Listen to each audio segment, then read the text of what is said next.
जुलाई 14 खोलिब रत्नभंडार। रत्नभंडार खोलिबा नहीं एक प्रकार स्थिर हो सारी।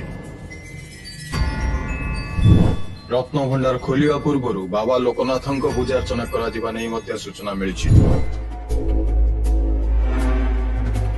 एसबू भितर एक बड़ समस्या सामना को आसूची जहाकु नहीं आगुरु आउ एबे मध्य समस्ते चिंतित भयंकर साप से श्रीमंदिर प्रशासन स्नेक हेल्पलाइन न सहायता खोजिबो बोली सुना जाउची।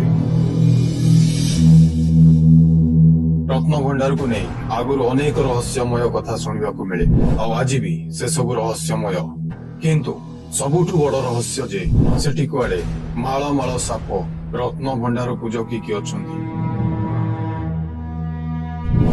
सेठारे दुईटी द्वार अछि, गोटे पूर्व एवं अन्यटी पश्चिम।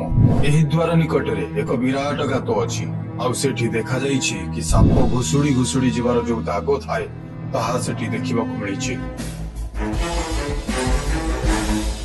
आहरी एक द्वार मध्य अछि जहाँ नरेंद्र पोखरी पाखरे पहुंचुची। एमिति सुनिबाकू मिलिथिला जणे व्यक्ति को रत्नभंडार पाखकू पठा जाइथिला। से मसाल नहीं भितर प्रवेश करथिले किंतु तापरे से आउ फेरी नथिले किंतु दुईटी पारा आसी पहुंचीथिले। एमिति अनेक किछि सुनिबाकू मिले रत्नभंडार विषय एवं अनेक किछि प्रस्तुति करा जाउची रत्नभंडार खोलिबा पई। सेथि मध्यरु स्नेक हेल्पलाइन अन्यतम कारण यह भी सुनिया को मिलुछि कि सेठी सप्तफेणी साप अछि बोली जाहाकू नहीं एबे प्रशासन पूरा चिंता रे।